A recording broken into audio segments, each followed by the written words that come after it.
अच्छा सर, एक चीज़ और बताएं।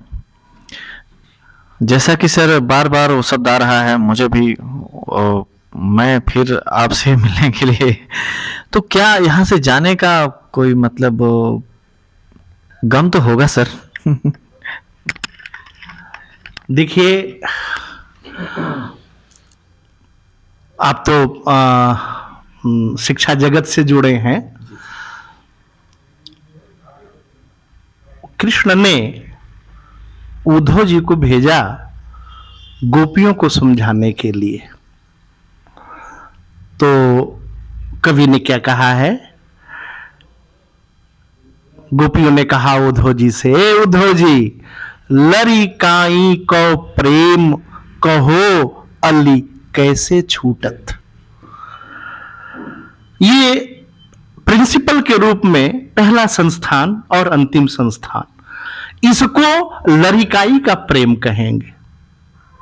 नवोदय विद्यालय एक शिक्षक के रूप में लरिकाई का प्रेम, और मेरे दोस्त मेरे साथी, लरिकाई का प्रेम छूटता नहीं है। पीड़ा तो देता है, दर्द तो देता है, लेकिन इतने वर्षों ने दर्द पीना, दर्द लेना और दर्द पीना सिखा दिया। ऐसा मैं थोड़े कहता हूं कि नहीं आऊंगा, जब भी मौका मिलेगा निश्चित रूप से आऊंगा, आता रहूंगा। जैसे सर ड्यूटी के दौरान जैसे आपने बताया है, पीड़ा तो स्वाभाविक सी बात है, इतने साल आप रहे लोगों के साथ, तो सर अब ये मन में है कि अब मैं स्वतंत्र हो गया ड्यूटी से, जो भी जितने समय तक था मेरा ड्यूटी मैंने किया, अब काफ़ी रिलैक्स के साथ मैं घर पर परिवार बच्चों के साथ रहूँगा, तो इस चीज़ को कहाँ तक खुशी महसूस कर रहे हैं सर? निश्चित रूप से खुशी होगी, लेकिन प्रकृति की जो इच्छा लग रही है वो कुछ मुझे बड़ा विचित्र सा लग रहा है। अभी आपको ध्यान आया, मैंने ये जो कॉपी चेक करने वाली बात बताई, जो बताए कि मात्रा दोष बहुत है, ये अपने गांव के छोटे और बड़े बच्चों में मैंने देखा, महसूस किया कि ये यहीं की पोजीशन नहीं है, यहीं की स्थिति नहीं है, ये उधर भी है। मैं आपको कैसे व्यक्त करूं?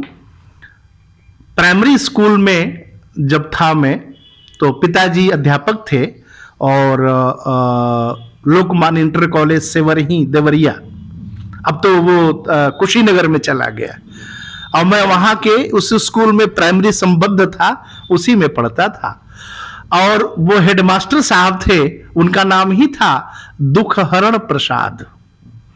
दुखहरण प्रसाद हमेशा हाथ में छड़ी लिए रहते थे और कहा करते थे कि दुखों को हरने वाला है ये।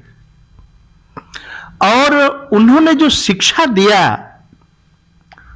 जो बताया, उन्होंने अच्छा लिखना और मात्रा दोष न होने देना, ये जो सिखाया, ये आज तक रहा, आगे भी रहेगा। लेकिन क्षमा कीजिएगा, मैं किसी संस्था की या किसी की शिकायत इसे न मानिएगा। मित्र, एक शिक्षक को छोटे बच्चों के साथ जो परिश्रम करना चाहिए बच्चों को सिखाने के लिए, माफ करेंगे, ऐसा हो नहीं रहा है। यदि ऐसा होता तो छठी में आने वाला बच्चा, कुछ बच्चों को तो क ख ग घ भी सिखाया गया है, और मात्रा दोष मैक्सिमम, इसका मतलब निश्चित रूप से कहीं न कहीं बेस कमजोर है।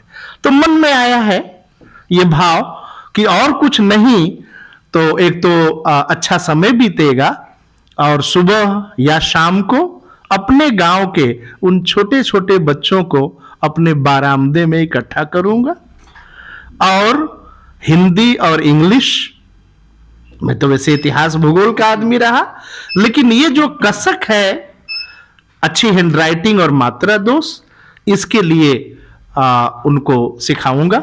मतलब प्रयास रहेगा आपका, हमेशा सदैव रहेगा। आप भले घर पर रहेंगे, लेकिन उन बच्चों को लेखन जो दोष है उनको दूर करने का प्रयास करेंगे। बातें तो बहुत लंबी हैं, लेकिन इसके बाद मैं आपके घर भी आऊँगा, जहां बच्चों को पढ़ाएंगे, लेखन सुधारने में आपका ये जो सतत प्रयास रहेगा, जैसा कि आपने बताया है, मैं वो वीडियो जरूर दिखाऊंगा आप लोगों को। कुछ विद्यार्थियों के प्रति, अभिभावकों के प्रति, यहाँ के शिक्षक समाज जो आपसे छूट रहे हैं, और समाज के प्रति, यहाँ के लोगों के प्रति जो आपका सानिध्य रहा, उनके लिए क्या संदेश देना चाहते हैं सर? चलिए, सबसे पहले तो मैं शिक्षक हूं, ये मान के चलता हूं कि शायद ईश्वर प्रकृति की कुछ कृपा रही कि मैं प्रिंसिपल बन गया, नहीं तो मैं शिक्षक आज भी हूं। और जुड़ा रहा विद्यार्थियों से भी, 6ठी और 12वीं, सबसे लोअर क्लास और सबसे हायर क्लास माध्यमिक में। देखिए, शिक्षक आज मान के चलता है कि जो मैंने पढ़ लिया, जो मैंने सीख लिया, इसके बाद कुछ नहीं है। यानी जो ज्ञान उसने प्राप्त कर लिया, उसे और उसको बढ़ाने की कोशिश कम करता हुआ दिखाई देता है। तो सबसे पहले तो एक शिक्षक को कम से कम 2 से 3 घंटे पढ़ना चाहिए। क्षमा कीजिएगा, मैं प्रिंसिपल हूं, मैं देखता हूं वो जो ज्ञान अर्जित किया है उन्होंने, उतने से ही वो आगे की नहीं, जबकि पढ़ना चाहिए उन्हें। तो लर्निंग प्रोसेस तो जीवन पर्यंत जी, लेकिन इसमें कमी आई है। नंबर 2, अध्यापक जब अध्यापन को बोझ समझेगा तो वो अच्छा अध्यापन नहीं कर पाएगा। तो बोझ तो कभी नहीं समझना है। और मैं व्यक्त कर रहा हूं, आज मैक्सिमम तो अध्यापक बिल्कुल, लेकिन कुछ ऐसे हैं जो कक्षा में नहीं जाना चाहते, जाते हैं तो पढ़ाना नहीं चाहते। जानते हैं सर,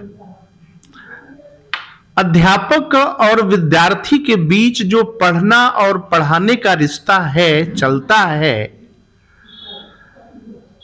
यदि हम दिल से पढ़ाना शुरू कर दें, अब बच्चे दिल से पढ़ना शुरू कर दें, तो जो मैंने अनुभव किया है कि जो आनंद प्राप्त होता है एक शिक्षक को और एक विद्यार्थी को, उस आनंद को शब्द दे पाना असंभव है।